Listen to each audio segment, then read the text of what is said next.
This is the word that Jesus addresses to one of the two churches that have not compromised.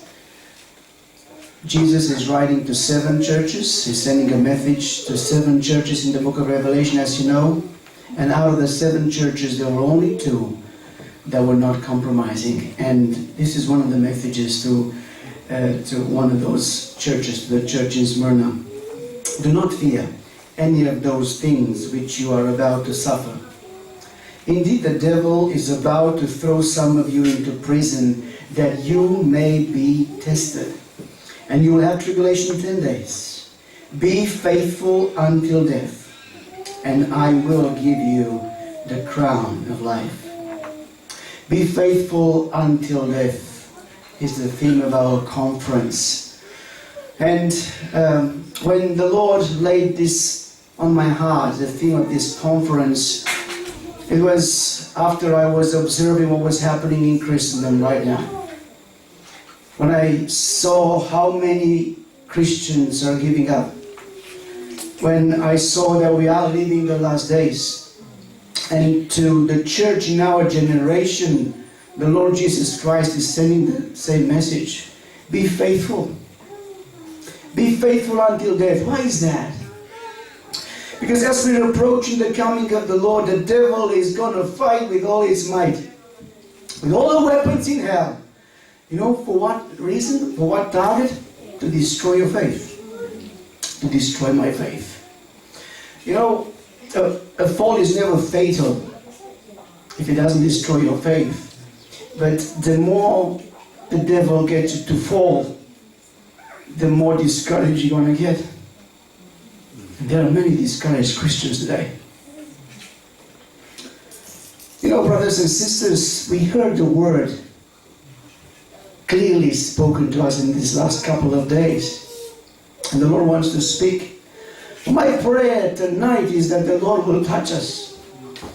You're very familiar with the Bible. I am very familiar with the Bible. I know I'm not going to read to you any new message. I'm going to read to you passages from the Scripture, and I'm going to share with you a word that the Lord has placed on my heart.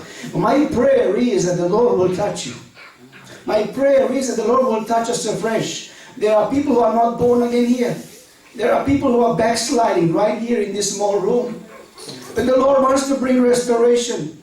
The Lord wants to bring that joy of salvation in your heart. The Lord wants to bring the peace that transcends understanding. The key is with you. We're going to see that. Why is the message so important? Be faithful until death. Because we live in a time when, as the Bible says, many will fall away. The devil is trying to deceive, if possible, the elect. So it's very important that we heed the words of Jesus very seriously. You know, Jesus speaks at the end times of a time when lawlessness will abound. Sin is prevalent today. It's so good to see quite a few young people here at this conference. God bless you all, and I'm praying for all of you, for all of us. But you know, I'm not telling you anything new. You are bombarded by the devil through the social media, through the tools that we can't live without, isn't it? The phone. I guess if you were to take the phone of some young folk, or even everyone, even older on now, we will not do it ourselves, isn't it? Everything is there. Banking, emails, contacts, how you relate with the world is through the phone. And nothing wrong with that. The problem is the same channel can also be used by the devil to infuse that poison of hell that brings that discouragement, that brings that, loss of love. Because what Jesus said, you know, in the end times, it's in Mark 24, verse 12. In the end times, when lawlessness will abound, do you know what's going to happen to believers? Read it, it's right there in the verse. The love of many is going to grow cold. What does it mean that the love of many is going to grow cold? Think about it. You've got lawlessness increasing, and the love of Christians will decrease. You know, and what that means is faithfulness is disappearing. Backsliding is becoming prevalent. This is what the world will look like just before the Lord comes. And I want to say this, my dear brothers and sisters. Doesn't matter how old you are. I have some brothers here who've been walking with the Lord for a long time. Praise the Lord for that. Some sisters who've been walking with the Lord for a long time. Praise the Lord. It doesn't matter whether you're 20, you've been walking with the Lord for 2 days, for 2 years, for 50 years. None of us are immune to the attacks of Satan. A few weeks ago when I shared it with our church, I was absolutely shocked to hear of a 73-year-old well-known pastor and Bible school teacher in Texas, U.S., Steve Lawson, who was recently removed from all ministry activities due to an adulterous relationship with one of his 20-plus-year-old students. 73-year-old who had been serving the Lord for a long time. I heard some of his messages. Very fiery preacher. He spoke at many conferences, was well known in the U.S., and it really broke my heart. This only happened, I think, in the month of October. But the thing is, he's been living in that sin for years. And brothers and sisters, that's what I said to you. It doesn't matter how gifted you are, how you could be. This brother was 73 and fell away. And the devil will target each one of us, and he will come to you and will try to make you to compromise. He will not say to you, you'll be unfaithful. But he will say, look, this is just a little thing, it's not a big deal. I don't know about this man, how this relationship started, maybe just through some flirting, through some inappropriate discussions, but one thing must have led to another and to another and to another. And that's how the devil works. He never tells you the consequences of wrong choices. He will just try to steer you away from the path little by little to get you to compromise, which will lead to unfaithfulness. You see, there's a wonderful reward for those who remain faithful until death. Can you put that logo, please, again? This is the theme of our conference, be faithful until death. And then Jesus has a wonderful promise for those who are faithful until death. He says, and I will give you the crown of life. I want us to reflect at this. In fact, this is the title of my message this morning, Receiving the Crown of Life. Now, Jesus is addressing and is giving this promise to one of the two faithful churches. They were already faithful. And he's saying, be faithful until death, and I will give you the crown of life. There's a wonderful promise, there's a wonderful reward. But first of all, I want us to see, as we're reflecting at this very important topic, receiving the crown of life. Number one, I want us to look at this evening at what is the crown of life? Or what does the crown of life represent? Number two, what is the condition for receiving the crown of life? And thirdly, I want to address the main topic of our theme. How can we remain faithful until death? I want to ask you a question. What do you think? If somebody is only faithful 95% of the way, and just before he departs from this earth, or before the Lord comes, he denies the Lord and turns away, what do you think? Will he receive the crown of life? No. So that's why I want to spend a moment reflecting at this very important topic. What is the crown of life? The first time the phrase crown of life appears in the Bible is in James chapter 1. Please open with me to the book of James. James chapter 1, and I want us to read verse 12. This is the first verse in the Bible where the crown of life appears. Blessed is the man who endures temptation, for when he has been approved, he will receive the crown of life, which the Lord has promised to those who love him. Once again, blessed is the man who endures temptation, For when he has been approved, he will receive the crown of life, which the Lord has promised to those who love him. Now, you see, it's important to understand the serious tone in this text. It promises the crown of life only after we have endured temptations. That is, only after we have passed the test. You know, you finish school and you want to go to uni, right, Brother Ryan? And you have a certain desire to pursue a certain career. And you need to pass a certain mark in order to get there. You could go through an exam, but if you don't pass, you will not qualify for that. How much more for when Jesus speaks about a crown of life, he also speaks about a condition that must be fulfilled. And so the key question is, what is this crown of life? Is it a reward which some Christians will receive in heaven for being extraordinarily faithful to the Lord? Is it a reward does this crown represent a reward for the martyrs who have actually lost their lives, eaten by lions or being burned to stake by Nero and so many other persecutors of faith? Is that what the crown of life represent? Or is the crown of life the same thing as saying eternal life? This question is extremely important because depending on what this means, it will drive a certain behavior in your life. And so I want you to listen very carefully. We're going to look at the Word of God this evening because it's the Word of God that matters. And I want you to see there in your Bible, what does the crown of life represent? And why is it so important to take this matter seriously?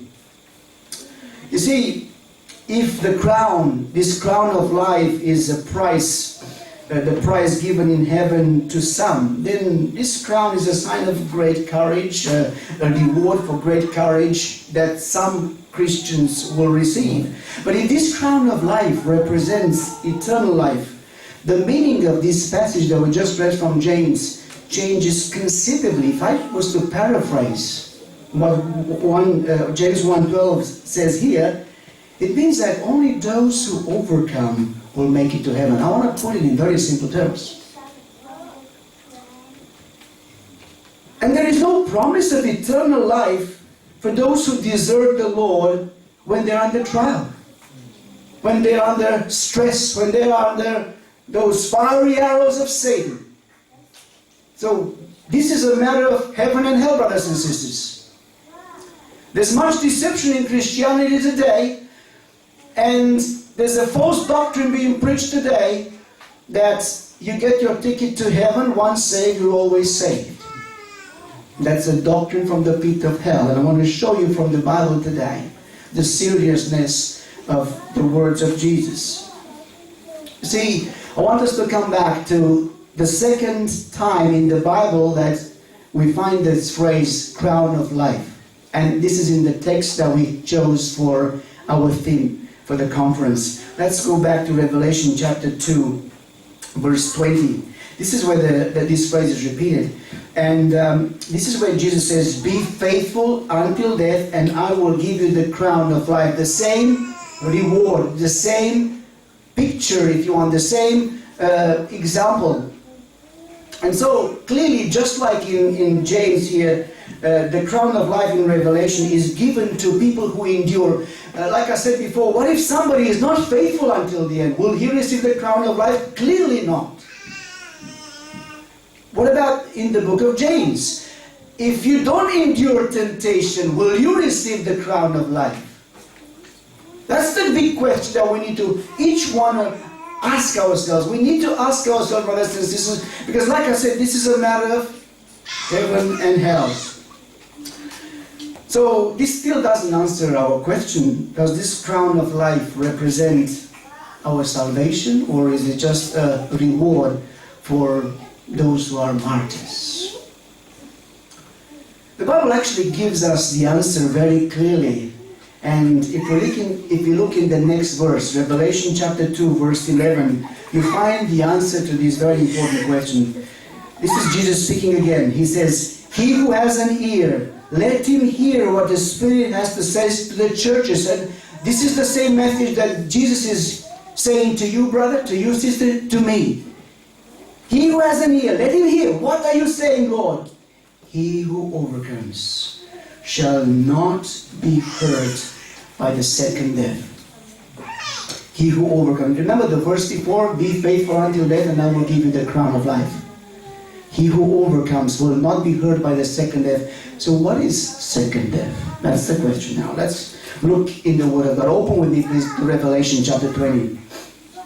Revelation chapter 20, verse 11, actually explains. You see how the Bible explains itself. If you look where the right answers are. Revelation chapter 20, verse 11.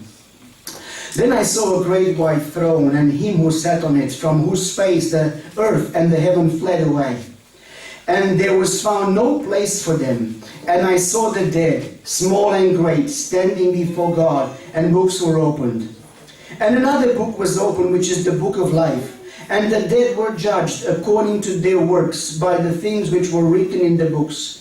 The sea gave up the dead who were in it, and death and Hades delivered up the dead who were in them, and they were judged, each one according to his works. Then death and Hades were cast into the lake of fire. This is the second death, the lake of fire. And anyone not found written in the book of life was cast into the lake of fire." So what this text tells us very clearly here, the second death is the lake of fire. Revelation 21, verse 7, if you open with me, please, one page. "He who overcomes shall inherit all things, and I will be his God, and he shall be my son. But the cowardly, unbelieving, and sinners, abominable, murderers, sexually immoral, sorcerers, idolaters, and all liars shall have their part in the lake which burns with fire and brimstone, which is the second death." Why is this so important to understand? Because according to these verses identify the second death as the lake of fire, which means this is hell, the separation from God for eternity. And coming back to our text in Revelation chapter 2, if we put all these verses together, how, like I said, Bible really answers itself. Basically, our text will tell us very clearly, being faithful until the end is a matter of heaven and hell. This is similar to what Paul said in 2 Timothy chapter 2, verse 12. He said, "If we endure," remember James said, "if you endure temptation." What did Jesus say? "If you are faithful until death." Paul, 2 Timothy chapter 2, verse 12. "If we endure, we also will reign with him. If we deny him, if we are unfaithful, if we are not overcomers, he will also deny us."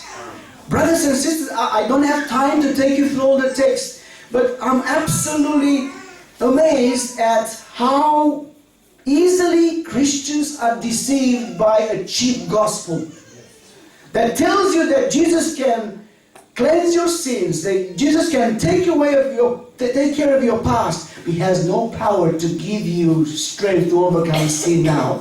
And so there are many Christians who live deceived, who lived under the poverty of sin, under the bondage of sin, under the slavery of sin. And Jesus made it so clear.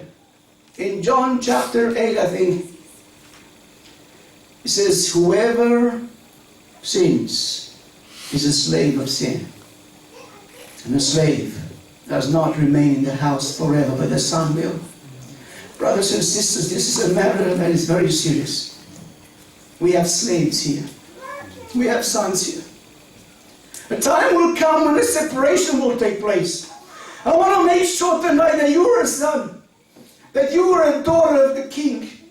Because just being a slave for a while, together with the people of God, is not going to be comfort for anyone who's separated from God for eternity.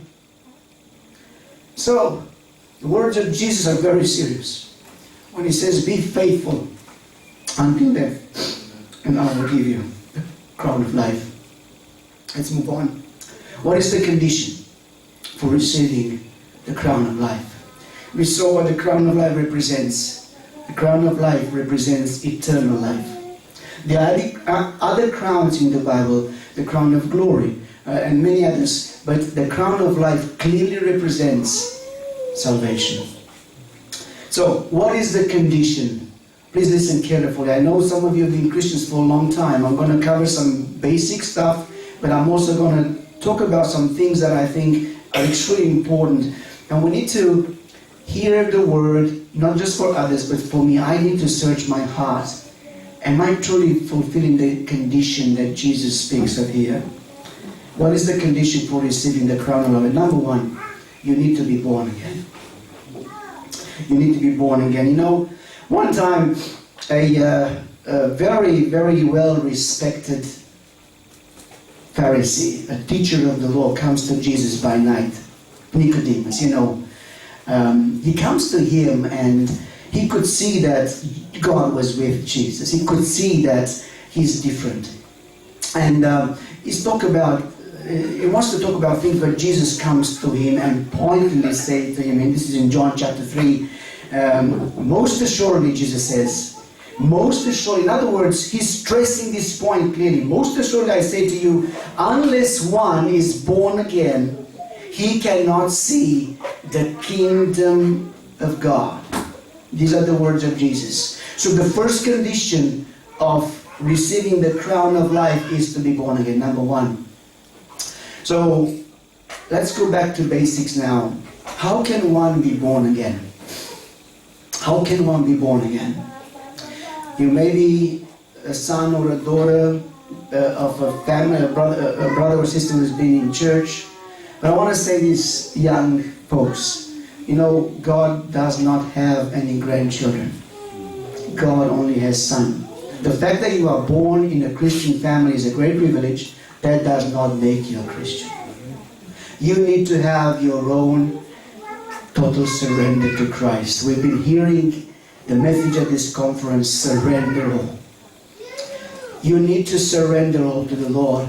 And so, let's look back at the Bible. How can one be born again? You know, this question was asked of Peter. He was preaching and there were thousands of people there, and under the anointing of the Holy Spirit, they were cut to the heart, the Bible says in Acts chapter 2. And they came and asked, what must we do? What must we do to be saved? And that's the right question that you and I need to ask. You see, there can be no crown of life. There can be no salvation without receiving this certificate of new birth. So in Acts chapter 2 verse 38, Peter made it very clear. It says, repent and let every one of you be baptized in the name of Jesus Christ for the remission of sins, and you shall receive the gift of the Holy Spirit. The very first step in being born again is repentance. Repentance means turning away. You see, all of us have been dead in our trespasses and sins. Not one of us unrighteous, the Bible says. We've all fallen short of God's glory, God's grace. And so, when the Holy Spirit points out in your heart the dark areas, the sinfulness of sin, this is what happened to me, and this is what we read in the Bible. You get overwhelmed, and you see your sinfulness, and it really stresses you, so to speak, and you turn to the Lord, you repent. You hear the message of the gospel that Jesus died for you, that you don't have to pay for the penalty of your sins yourself. All you have to do is accept the free gift of salvation. And that's where faith comes in. You believe what Jesus has done for you. You repent, you turn away. Instead of going into the same, on the same road, the wide road that leads to destruction, under the conviction of the Holy Spirit, you respond by faith, you turn away, and the next step in the plan of salvation is baptism. You get baptized in water. And then the Bible says you receive the Holy Spirit.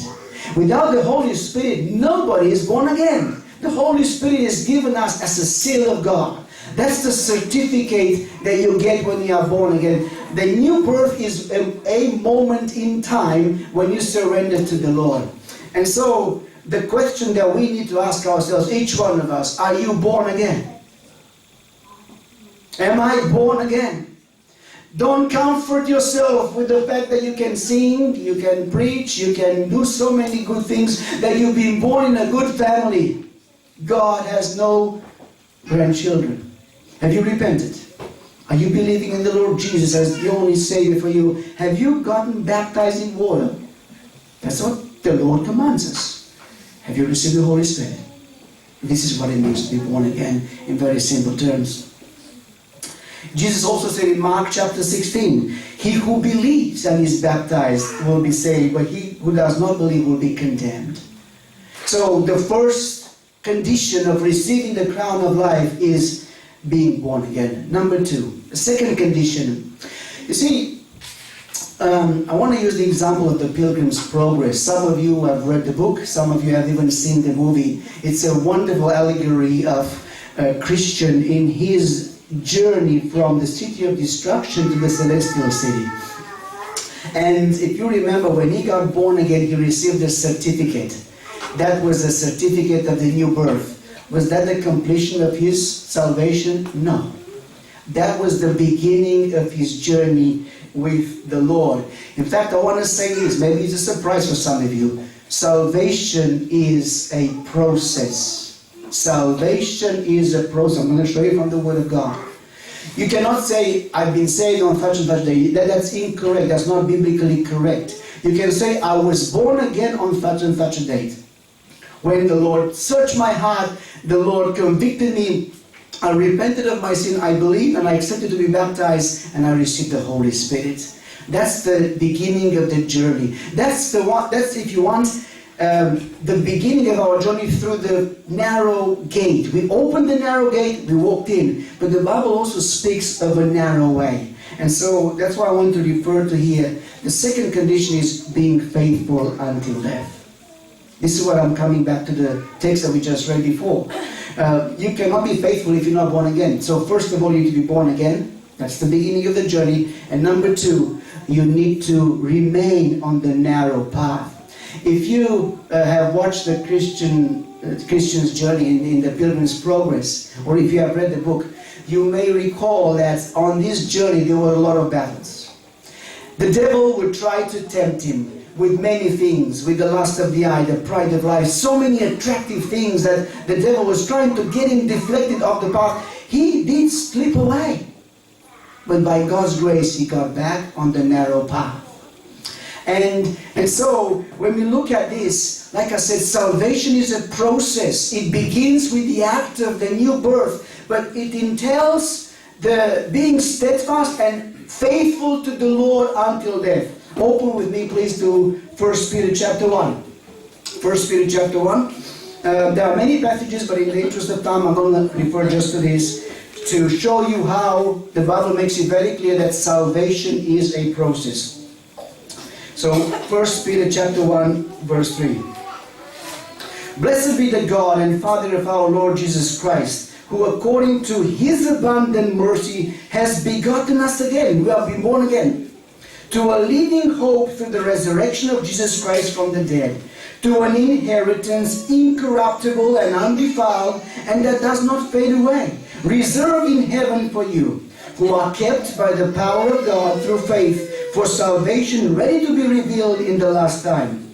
In this you greatly rejoice, though now for a little while, if need be, you have been grieved by various trials, that the genuineness of your faith, being much more precious than gold that perishes, though it is tested by fire, may be found to praise, honor, and glory at the revelation of Jesus Christ, whom having not seen you love.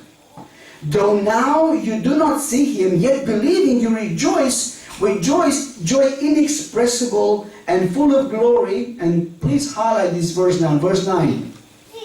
Receiving the end of your faith, the salvation of your souls. When does our salvation process finish? When does that get completed? At the end of our faith. Be faithful until death, and I will give you the crown of life. What does it mean to be faithful till death? Let's use an example from real life. Imagine two young people, right? We have quite a few young people here, God bless you. But a time comes when they fall in love, and we do that. I remember 35 years ago, right? You know? Praise the Lord. But they fall in love, and the young man loves this young woman and extends her an invitation to be his wedded bride.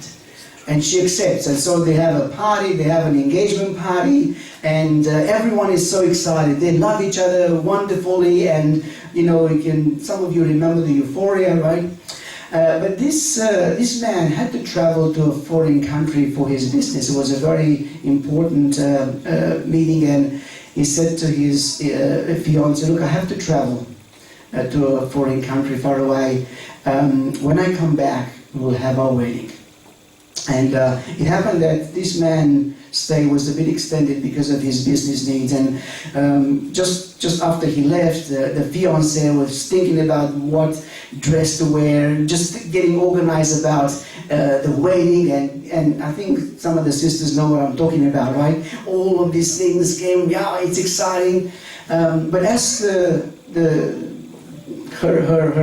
fiancé was delaying his coming, her excitement started to grow a little bit dimmer and dimmer.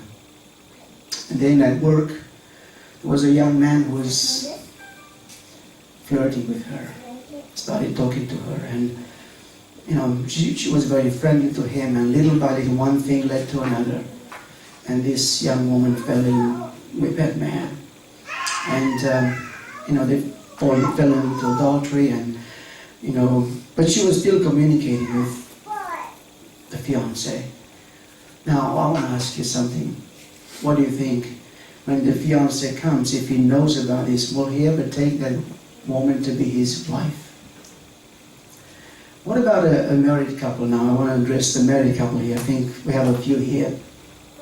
Imagine if your husband or wife will say, darling, I'm faithful to you 99% of the way. Only once a month I sleep away with another woman. Or even once a year. Or even once every 5 years. Would you accept that, Alejandra? No. Very decisive. What about Brother Bob? Would you accept that? No. Would anyone accept such a thing? But brother, you could argue it's 99% of the time. You know, come on, be reasonable. Really? No one would accept that. What makes you think Jesus would accept that?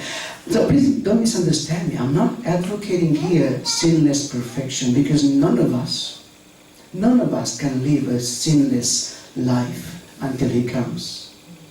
What I'm trying to get to, the danger is, and this unfaithfulness consists in the fact that we fall into a sin that initially convicts us,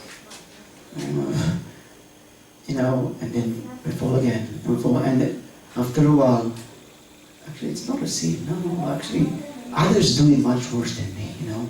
I still serve in church. So 99% I'm okay. And this is the deception that the devil has blinded so many Christians today. That's why there's so little life in church. That's why there's so little joy. That's why there's so little peace in the hearts of many believers. Because there's unfaithfulness, this compromise that has come in. And instead of repentance, instead of turning to the Lord, people are accepting that, and they turn the grace of God into a license to sin. And they say, well, the blood of Jesus cleanses us. The blood of Jesus cleanses no one without repentance. The blood of Jesus does not atone for those who purposely live in sin. And so the Lord wants to ask each one of us this evening, are you being faithful to me? You see, Paul understood the seriousness of this matter. Open with me, please, to 1 Corinthians chapter 9. Paul speaks about an imperishable crown. And he's speaking about himself, mighty Apostle Paul. 1 Corinthians chapter 9, verse 24. Do you not know that those who run in a race all run, but one receives the prize? Run in such a way that you may obtain it. And everyone who competes for the prize, they exercise self-control, is temperate in all things. Now, they do it to obtain a perishable crown, but we, the children of God, we do it for an imperishable crown. Therefore, and here's Paul speaking about his goal. Therefore, this is how I run. Not with uncertainty, thus I fight. Not as one who beats in the air, but I discipline my body and bring it into subjection, lest when I have preached to others, I myself should become disqualified. I heard many wrong interpretation of this text to say that, oh yeah, this disqualification refers to him not being an apostle. Really? Really? Is this what this passage refers to? This is same like saying, oh, it's okay, you can be unfaithful to God, you won't receive a special reward, but you still make it to heaven. This is how the devil is deceiving so many people today. And that's why you see a church that is less than average in terms of victory, in terms of the New Covenant truth. Why is it that so many are defeated by sin, brothers and sisters, when the Bible makes it so clear, sin shall not have dominion over you? Romans 6:14, you're no longer under law, you're under grace. There's a very hard text in Ezekiel. It challenged me many years ago when I read it. It flies in the face of once saved, always saved. Open with me please to Ezekiel chapter 18. This is God speaking. Ezekiel chapter 18, verse 21. When a righteous man turns away from his righteousness and commits iniquity, and does according to all the abominations that the wicked man does, shall he live? This is God asking Ezekiel. And this is God answering now. All the righteousness which he has done shall not be remembered. Why?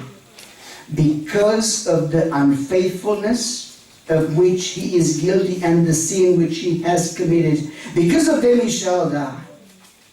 What does the Lord say here? You know, he's not referring to physical death, I hope you realize. Because every man on the face of the earth dies. Right? When the Lord refers to death here, he refers to separation from God for eternity. He refers to hell. He refers to the lake of fire that we just read about. But he's been a righteous man most of his life. It's just for the last part of his life, he turned away. And he became unfaithful. Some will say, well, God is good. You know, he looked at this man, had 99% of his life. He was a righteous man, and just because his, a few years of his life before turned away from the Lord, surely God understands. Brothers and sisters, don't want to add anything to the scripture, and don't take away.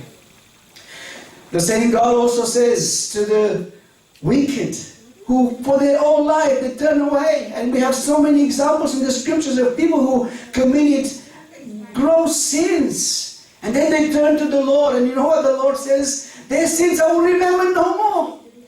Imagine everyone who is in the kingdom of God, their sins will be forgotten. The Lord will take the memory of sin. It doesn't matter that you could have been the thief on the cross all your life. We don't know what that man did. Whether he raped children, whether he killed, we don't know what he did, but something serious if a court of law condemned him to die by crucifixion, which was the worst way to die.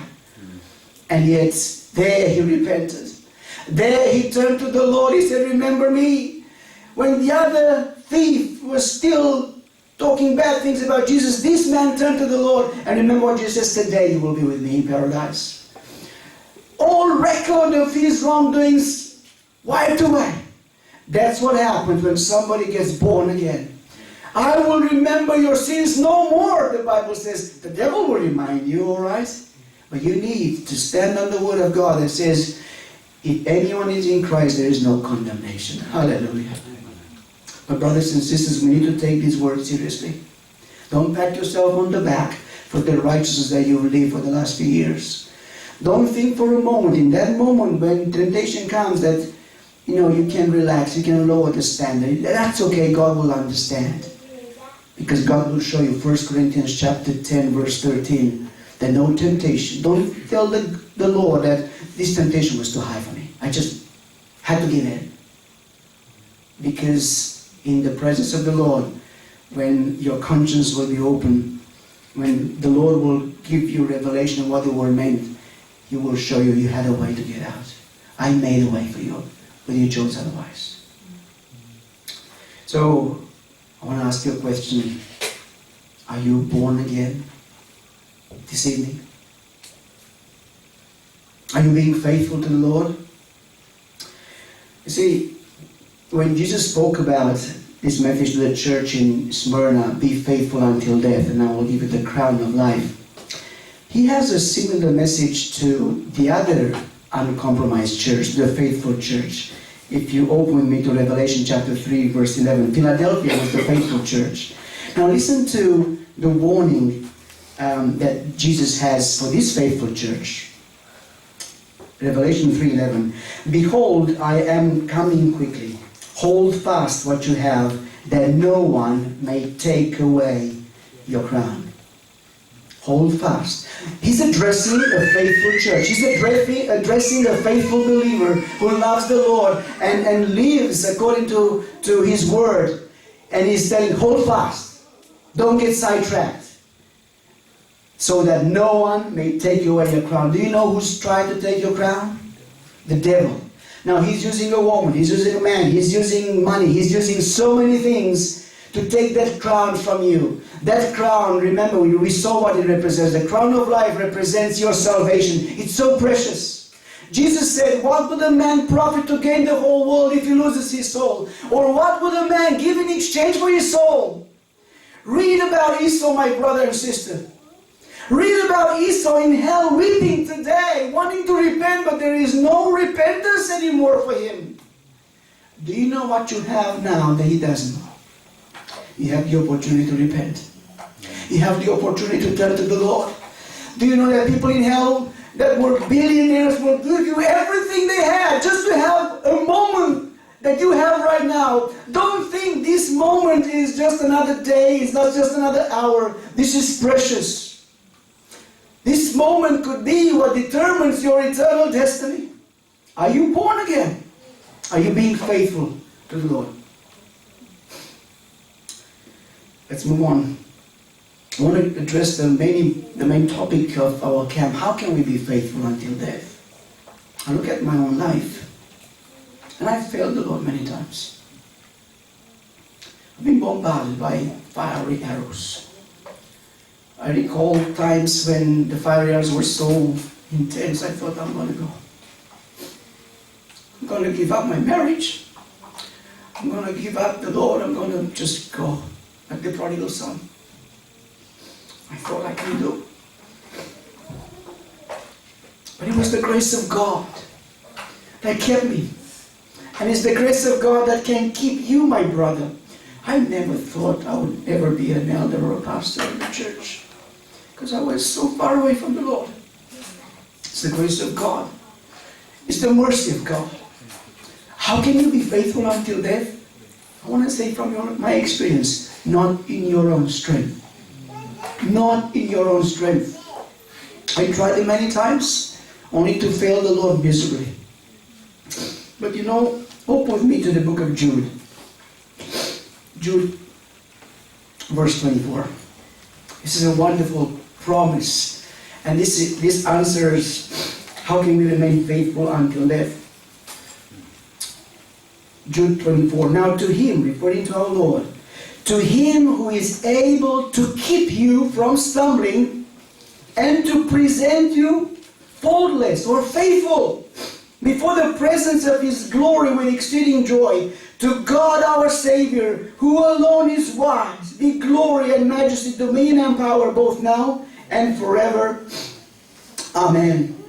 How can you remain faithful until the end? The Lord will keep you.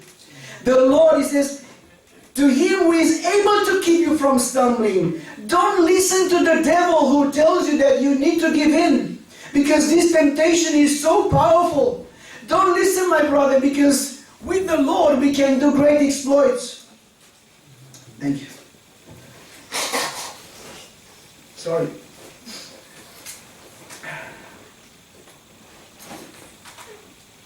think that your eternity is at stake, I realize the weight of my words and how weak I am. And that's why I can't stop the tears from flowing. I'm not trying to impress you in any way. I just want to make sure you're saved. I want to make sure you're born again.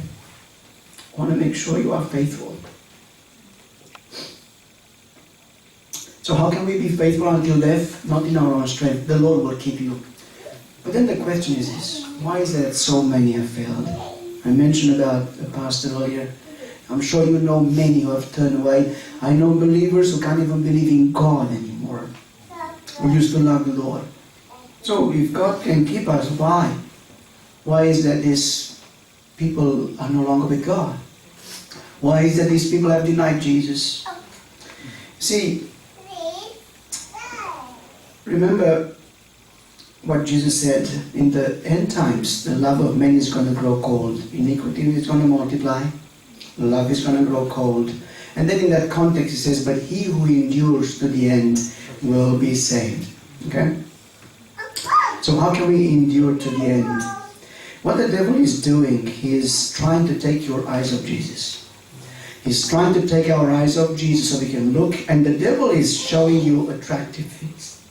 Nice, good-looking girls for young men. Nice, good-looking boys for sisters. Sparkles of this world. So many things. And he's trying to get you to fall in love with those things. Some of the things he's using are not even sinful, but they just take your devotion from Christ.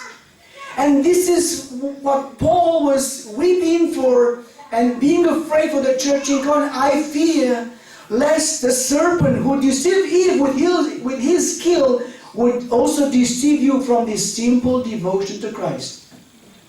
I want to say this, brothers and sisters. When you compromise on your devotion to Christ, that's when your backsliding has started. Falling away is only a matter of time. Jesus, when he spoke about the end times, he said to us very clearly, watch therefore and pray always, that you may be counted worthy to escape all these things that will come to pass, and to stand before the Son of Man. An ongoing steadfast intimacy with the Lord is the secret to all victory. Maybe you look in your own life right now and you see just failure. You see bondage. Nobody knows. But you know it hurts you.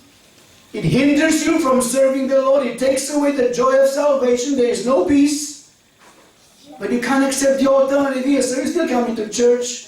But as we know, there's so little work of the Holy Spirit these days because we locked him out. There's so little conviction, and so that's why so many are apathetic and lukewarm. What we need is a genuine work of the Holy Spirit when we open our hearts to Him. Brothers and sisters, the Lord is calling us once again back to Him.